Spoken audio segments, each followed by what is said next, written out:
Gold trusted gold buyers మీరు తాకట్టు పెట్టిన బంగారాన్ని విడిపించి ఈ రోజు ఉన్న మార్కెట్ ధరకు కొనబడను.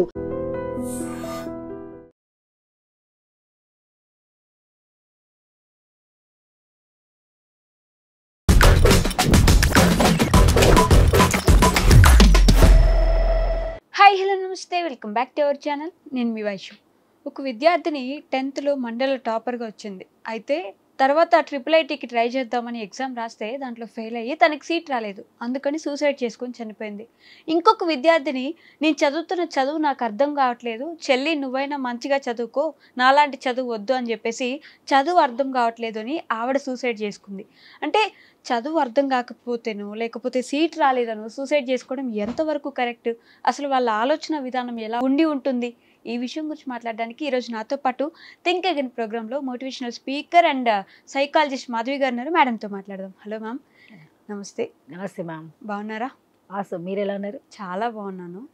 ఈ ఇద్దరు పిల్లల మైండ్ సెట్ని మనం ఎలా చూడొచ్చు మ్యామ్? అండ్ పరీక్షల్లో ఫెయిల్ అయినంత మాత్రానో, సీట్ రాలేనంత మాత్రానో, చదివింది అర్థం కానంత మాత్రానో సూసైడ్ చేసుకోవచ్చా? అంతవరకు వెళ్ళొచ్చు అంటారు? పిల్లలు ఎలా ఉంటారంటే, పిల్లలే కాదు ఎవరి గురించి ఒక మైండ్ సెట్ తీసుకుంటే వాళ్ళు అనుకున్నది సాధించలేకపోవడం వల్లనో, లేకపోతే వాళ్ళు ఏదైతే అనుకుంటారో అది దాని దగ్గరికి వెళ్ళలేకపోవడం వల్ల వాళ్ళకి ఒకటి ఐడెంటిటీ క్రియేట్ చేసేసుకుంటారు. అంటే వాళ్ళు ఏమనుకుంటారంటే, ఇది నాకు వచ్చిందంటే నేను వర్త్, అంటే ఇది నాకు వస్తేనే నేను వీళ్ళందరి మధ్యలో నేను ఒక మనిషిలాగా కనపడతానేమో, లేదా నేను ఒక మనిషిలాగా కనపడతానేమో. ఎందుకంటే వాళ్ళకి ఎక్స్పెక్టేషన్స్ బతుకుతూ ఉంటారు. ఇది చాలా చాలా డేంజర్ యాక్చువల్లీ. చాలా మంది పిల్లల్లో నేను గమనించాను. Recently I have seen so many cases also. స్కూల్కి వెళ్ళాను, ఒక స్కూల్కి. అమ్మాయి ట్యాగ్ మాత్రం క్లాస్ లీడర్ అని ఉంది. బికాస్ క్లాస్ లీడర్ అంటే అర్థం ఏంటంటే, ఎవరైనా క్లాస్లో ఫస్ట్ వస్తారో వాళ్ళకి లీడర్షిప్ ఇస్తారు. సో ఆ అమ్మాయిని ఒక క్వశ్చన్ వేసాను. అంటే నార్మల్గా నేను టాకింగ్ టు హర్, నేను అన్నా, నువ్వు క్లాస్ లీడర్ కదా, వండర్ఫుల్, తో నీకు చదువుకోవడానికి ఎంత ఇంట్రెస్ట్ అని అడిగా. ఆమె ఏం ఆన్సర్ ఇవ్వలేదు నాకు. నేనేమనుకున్నా, మేబీ నాకు అర్థం కాలేదు అని మళ్ళీ అడిగా. ఓకే, నువ్వు క్లాస్ లీడర్ అని ఉంది కదా, నీకు క్లాస్ లీడర్ కాబట్టి నీకు చదువుకోవడం చాలా ఇంట్రెస్ట్ కదా, నువ్వు చదివినప్పుడు నీకు ఇంట్రెస్ట్ అనిపిస్తుందా లేదా, do you enjoy your education అని అంటే అమ్మాయి కళ్ళలో నీళ్ళు పెట్టేసుకుంది. అయ్యో. అప్పుడు నేను మళ్ళీ దాన్ని అక్కడ అందరి ముందు అడిగితే కొంచెం ఫీల్ అవుతుంది కాబట్టి నాకు అర్థమైంది కాబట్టి లాస్ట్లో మా అమ్మాయిని పక్కకి తీసుకుని అడిగా. ఒక్కటే మాట ఉంది, నేను ఇది ఇష్టంగా రాలేదు, నాకు కష్టంగా వచ్చిందని చెప్పింది. ఆ రెండులో తేడా ఏంటని అడిగాను. ఆమెనే అడిగాను, ఎందుకంటే ఆ రెండు తేడా ఆమెకు తెలిసిన ఆమె లైఫ్లో రేపన్నాడు తెలుసుకుంటుందంటే, లేదు మేడం, ఇది ఒక్కటి నాకు లేకపోతే ఏదో మిస్ అయిపోయానేమో అని ఫీలింగ్. అంటే ఇది వాళ్ళ క్లాస్ లీడర్ ఉన్నాను, రేపు మళ్ళీ నెక్స్ట్ టైం నేను మళ్ళీ క్లాస్లో రాకపోతే ఈ బ్యాచ్ నాకు ఇయ్యరు, ఇది రావడం ఏమో కానీ క్లాస్లో ఫస్ట్ రాకపోతే నేను ఏమైనా అయిపోతానేమో అన్న ఫీలింగ్లో ఉంటున్నానే తప్ప నేను దాన్ని ఎంజాయ్ చేయట్లేదు. నాకు చదువుకోవడం అంటే ఇష్టమే, కానీ అది క్లాస్లో ఫస్ట్ రాకపోతే ఏమైనా అయిపోతానేమో అన్న ఫీలింగ్లో నేను బతుకుతున్నాను అంది. అయ్యో. ఆలోచించని 9th క్లాస్ స్టూడెంట్ అమ్మాయి. అంటే ఇప్పుడు మీరు అన్న 2 క్వశ్చన్స్కి మనం ఆలోచిస్తే ఈ రెండిట్లో ఉన్న అమ్మాయి మైండ్ సెట్ ప్రాబ్లం ఇదే, అతివృష్టి అనావృష్టి కేసెస్. అంటే చదువుకోవాలి కానీ ఆ చదువు ఇష్టంగా చదవకపోతే మాత్రం నిజంగా ఇలాంటి కేసెసే వస్తాయి. అంటే అది ఇష్టంగా అంటలే నేను, అంటే వర్త్, అంటే ఇది నేను క్లాస్లో ఫస్ట్ వస్తేనే నేను చదివినట్టు మనిషిని, అయితే నేను ఒక ఉండాలి. లేదా కొంతమందికి ఇప్పుడు మీరు ఈ అమ్మాయి చనిపోవడానికి కారణం ఒకటి, main thing is family pressure అంటానా, అది పక్కన పెట్టేద్దాం. అది కూడా ఉండుండొచ్చు. ఫ్యామిలీ వాళ్ళు ఏం చేస్తారు, నీకు రావాల్సింది, మేము చేయలేకపోయాం, నువ్వు కంపల్సరీ అవ్వాల్సిందే, ఇది అయ్యావు అంటే నువ్వు చాలా సక్సెస్ అయినట్టు, IIITలో సీట్ రావాల్సిందే, నువ్వు కొట్టాల్సిందే. ఇది చిన్నప్పటి నుంచి చెప్పి కూడా అమ్మాయిలు ఒక రకంగా తనకంటే నేను సీట్ వస్తేనే వీళ్ళందరూ నన్ను లైక్ చేస్తారు, నా ఎగ్జిస్టెంట్ గా ఉంటాను, లేకపోతే వీళ్ళందరి మధ్యలో నేనంటూ ఉన్నానన్ను ఒకటి వీళ్ళు క్రియేట్ అవుతాను, అదొకటి అవుతుంది. ఇంకోటి ఏంటంటే, ఈ పిల్లలు కూడా చిన్నప్పటి నుంచి ఒకటి పెట్టుకుంటారు, నేను కంపల్సరీ మంచి కాలేజ్లోనే సీట్ రావాలి, నేను అక్కడే క్రాక్ చేయాలి, నేను చేస్తే అక్కడే చేయాలన్న ఒక ఆలోచనతో వాళ్ళు పెరుగుతూ ఉంటారు. కాబట్టి ఎప్పుడు అది బ్రేక్ అవుతుందో, ఈ సూసైడ్ అవ్వడానికి గంటలు అవసరం లేదు మేడం, 30 seconds. ఆ 30 secondsలో మైండ్ కొంచెం మారిందంటే వాళ్ళు బతకడానికి ఛాన్సెస్ ఉంటాయి. బట్ ఆ 30 secondsలో మైండ్ చాలా డిస్టర్బ్ అయిపోతుంది. ఎందుకంటే అక్కడ ఆ సమయంలో ఏం చేయాలి, నాకు రాలేదు, నేను అనుకున్నాను సాధించలేకపోయాను, అంటే నేను వేస్ట్, నేను పనికిరాని దాన్ని అయిపోయాను, నాకు మంచి కాలేజ్లో సీట్ రాలేదు, నేను ఎన్నో ఏళ్ళు కష్టపడ్డాను. అదే కాకుండా దీనికోసం ఈ IIT సీట్ రావడానికి, IIIT సీట్ రావడానికి maybe they have sacrificed many things. Friends తో బయటకి వెళ్ళకపోయి ఉండొచ్చు, సినిమాలకు మానేసి ఉంటారు, వాళ్ళు కూడా చేయాలని కోరికలు ఉంటాయి కదా, అరే ఫ్రెండ్స్ తో ఎంజాయ్ చేయాలి, మూవీస్ చూడాలి, పేరెంట్స్ ఈవెంట్స్కి వెళ్ళాలి, ఫంక్షన్స్కి వెళ్ళాలి. లేదు, ఇవన్నీ వెళ్తే నాకు టైం వేస్ట్ అయిపోతుంది. అన్న ఫీలింగ్లో చదువుకోవాలి, నాకు సీట్ రావాలి, నేను చేయాలి అన్న ఒక ఆలోచన ఉంటుంది కదా. అంటే ఇక్కడ అదే కాదు, అంటే వాళ్ళు ఎన్నో సాక్రిఫైస్ చేశారు, అది మిస్ అయిపోయారు. ఆ టైంలో కూర్చొని ఇవన్నీ గుర్తుకొచ్చేస్తాయి వాళ్ళకి, ఎంత మిస్ అయ్యా నేను, దీనికోసం నాకు ఇష్టమైన ఫుడ్ కూడా తినలేదు, ఫుడ్ కూడా మానేస్తారు కదా, బికాస్ ఏంటంటే హెల్త్ ఇష్యూస్ వస్తే మళ్ళీ ఎగ్జామ్ రాయలేమో చదవలేమో అని. సో అది కూడా చాలా ఆలోచిస్తారు, ఎన్నో హాబీస్ మానేసుకుంటారు. అంటే ఇంకా అదే టార్గెట్ వాళ్ళ లైఫ్లో. అండ్ దాంతో వాళ్ళు ఇలాంటి ప్రాబ్లమ్స్ వచ్చేసుకొని ఆ సమయంలో వాళ్ళు ఇలాంటి పనులు చేస్తారు. సో దీనికి మెయిన్ ఇంపార్టెంట్ స్కూల్స్లో కాలేజెస్లో కూడా అండ్ పేరెంట్స్ ఆల్సో. అంటే దీనిలో తప్పు ఎవరిదని చెప్పను, బట్ వీళ్ళు కూడా ఎప్పుడైనా పిల్లలకి ఈ పర్టికులర్ ఇమోషనల్గా ఒక స్ట్రాంగ్ బాండ్ ఇవ్వటం, సపోర్ట్ ఇవ్వటం. అంటే ఫెయిలియర్స్ ఆర్ నథింగ్ బట్ ఆ సక్సెస్లో ఒక part, they are not different. Failures can happen but you learn from the failures. ఇదే రిపిటేషన్ చేయకండి. మళ్ళీ మీరు ఇవాళ మీకు మార్క్స్ తగ్గినాయి, రేపు నాటి దీన్ని పెంచడానికి ప్రయత్నించండి. అంతేగాని మార్క్స్ తగ్గినంత వారు నీ వాల్యూ పడిపోలేదు, because the end of the day నువ్వే ఇంపార్టెంట్ అందరికి. Correct, you are the important person. అంటే ఒక సినిమాలో ఆర్ బయట కానీ టాపర్స్ అయితే కొన్ని బ్యాడ్జెస్ పెడతారు వాళ్ళకి, స్కూల్ టాపర్ లేకపోతే సెకండ్ టాపర్ అని చెప్పేసి. ఒకవేళ ఫెయిల్యూర్స్ అయితే బ్లాక్ బ్యాడ్జ్ పెట్టేసి వాళ్ళందరినీ స్టేజ్ ఎక్కించేసి ప్రేయర్లో అందరి ముందు వీళ్ళు ఫెయిల్యూర్స్ ఇయ్యరు, ఈ సంవత్సరం వీళ్ళు ఫెయిల్ అయ్యారు అని చెప్పడం వల్ల దాంట్లో ఒక అబ్బాయి సూసైడ్ చేసుకుందామని చూస్తాడు. అంటే మా నాన్న నన్ను కష్టపడి చదివించాడు, నాకేం అర్థం కాలేదు, వీళ్ళు నాకు ఫెయిల్యూర్ బ్యాడ్జ్ ఇచ్చారు, నన్ను చూసి అందరూ నవ్వారు, నేను ఇంకా బ్రతకలేను అని చెప్పేసి. ఇక్కడ స్కూల్ మేనేజ్మెంట్ది తప్ప అనలేమా మ్యామ్ మనం? 100% అనాలి కూడా, because you created that effect ఆ బాయ్లో కదా. ఇప్పుడు ఆ ఫెయిలియర్ కాకుండా they are the new challenges అని పెట్టచ్చు కదా, అలాంటి ట్యాగ్స్ పెట్టచ్చు కదా. పాజిటివ్ వైబ్రేషన్స్, పాజిటివ్ ఎఫర్మేషన్స్ లాంటివి కూడా పెట్టచ్చు కదా పిల్లలకి. అంటే ఒకటి కొంతమందికి ఏంటంటే నెగిటివ్గా, ఇప్పుడు మీరు చెక్ ది ఇండియా చూడండి, దాంట్లో లాస్ట్ మినిట్లో వచ్చేసేసి వాళ్ళ కోచ్, అంటే మన షారుఖ్ ఖాన్ అనుకోండి, కోచ్ వచ్చేసి మీరు వేస్ట్, మీరు పనికిరారు, మీరు ఇలా కొట్టుకుంటూ కూర్చోండి, వేరే వాళ్ళు గెలుస్తారు, మనం ఇలాగే కూర్చుందాం, నేను గోల్ కొట్టాలి, నువ్వు గోల్ కొడదాను, దీని గోల్ కొట్టుకొని నేనే కొట్టాలి, ఎక్కువ నెంబర్స్ కొట్టాలి, దీన్ని నేను కింద పడేయాలి, ఈ ఆలోచన మనం ఆడుకుంటూ ఉందాం, వాళ్ళ ఆట వాళ్ళు ఆడుకుంటారు, మనం ఇలాగే ఓడిపోదాం అన్న వెంటనే వాళ్ళందరూ చిచి మేము తప్పు చేస్తున్నాం అని చెప్పి ఒక్కసారిగా అందరు యునైటెడ్గా చేసి గేమ్ గెలిపిస్తారు.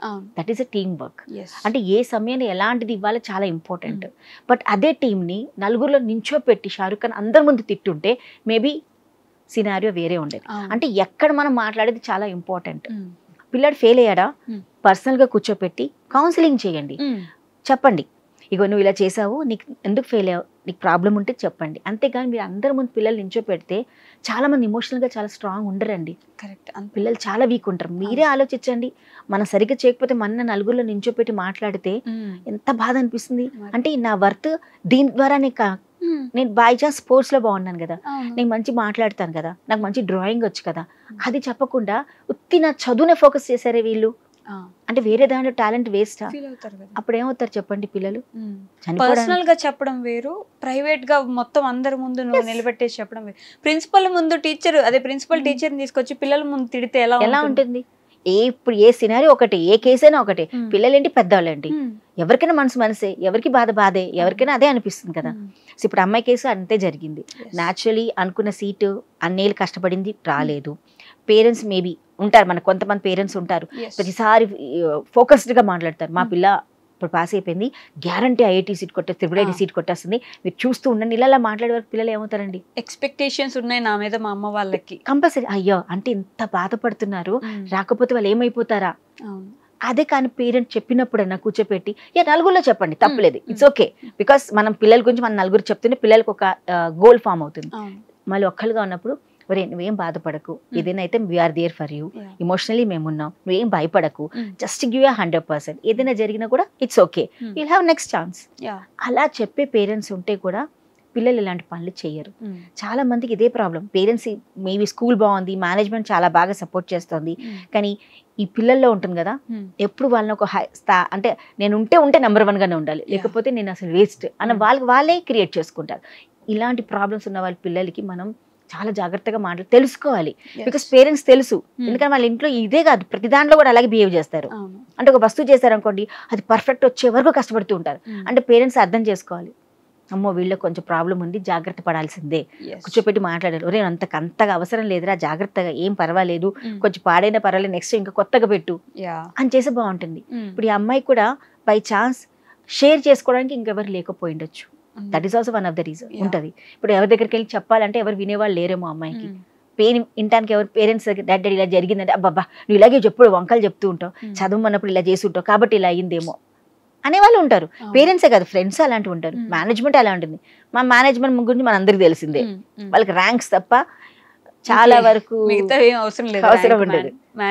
అంతే, వాళ్ళకి నువ్వు ర్యాంక్ వచ్చావు బెస్ట్, ర్యాంక్ లేవా వెనకాల. ఇందాక మీరు అన్నారు కదా బ్లాక్ బ్యాచెస్, అంతే తప్ప బ్లాక్ గోల్డ్ అనుకో మనం తీసుకుంటే ఆ 2 బ్యాచెస్ లోనే వాళ్ళు కొట్టుకుంటారే తప్ప ఈ మధ్యలో వాళ్ళు ఎంత సపోర్ట్ చేస్తే ఈ బ్లాక్ ని మనం గోల్డ్ గా కన్వర్ట్ చేయగలం అని ఒక ఆలోచన వాళ్ళు క్రియేట్ చేస్తే చాలా బాగా జరుగుతాయి. కానీ ఇవి మనకి ఇప్పుడు సొసైటీలో ప్రాబ్లం ఏంటంటే ఎడ్యుకేషన్ సిస్టమ్ కొంచెం ప్రాబ్లమాటిక్ గా నడుస్తుంది మనకి. అంటే పిల్లలు చదువే కాదు దేనైనా వాళ్ళు రాణించగలరని ఒక ఆలోచన వాళ్ళు క్రియేట్ చేయాలి.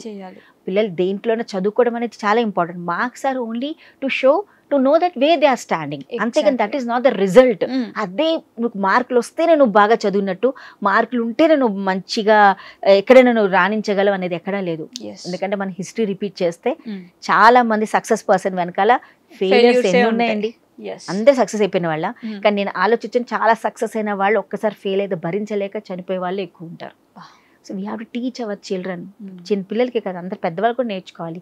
Failures are learning things. నేర్చుకుందాం, తప్పులు చేద్దాం, చేయకపోతే తెలియదు కదా మనకి, చేద్దాం కానీ దాంట్లో నేర్చుకుందాం. సేమ్ తప్పుని రిపీట్ చేస్తే వేస్ట్, బికాస్ మనం ఎదగట్లేదు, ఆ తప్పులు అక్కడే ఆగిపోతుంది. సో మనం ఇది నేర్చినప్పుడు సొసైటీకి చెప్పినప్పుడు గ్యారంటీ చాలా మంది పిల్లలు ఇది చేయడానికి ముందు ఆగుతారు. Just think about your life, ఇది నాకు ఇంపార్టెంటా, ఇది రాకపోతే నేను మళ్ళీ ప్రయత్నించలేనా, నెక్స్ట్ నేను చేయలేనా, ఎవరు చూపించాలండి.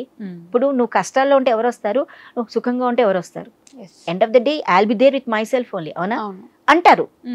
ఎందుకు రాలేదే సీట్ అని అంటారు. అన్నంత మాత్రాన చనిపోవాలా అంటే వాళ్ళ గురించి మంచి బతుకుతున్నాం కాదు కదా. We are staying for our self. It's okay, ఇవాళ కాకపోతే రేపు వస్తుంది seat. Because I have a wonderful parents, I have a wonderful myself. నేను అంత అద్భుతంగా చదువుకునే వ్యక్తిని నేను ఉన్నాను, నేను ఎలాంటైనా కష్టపడగలుగుతాను అన్న నా గురించి నేను తెలుసుకున్నప్పుడు నా సెల్ఫ్ అవేర్నెస్ బాగా క్రియేట్ చేసుకుంటే ఎవరైనా ఒక మాట అన్నా ఏమైంది దాంట్లో అంటే నా మాట వాళ్ళ వల్ల నా లైఫ్ డిసైడ్ అవుతుందా?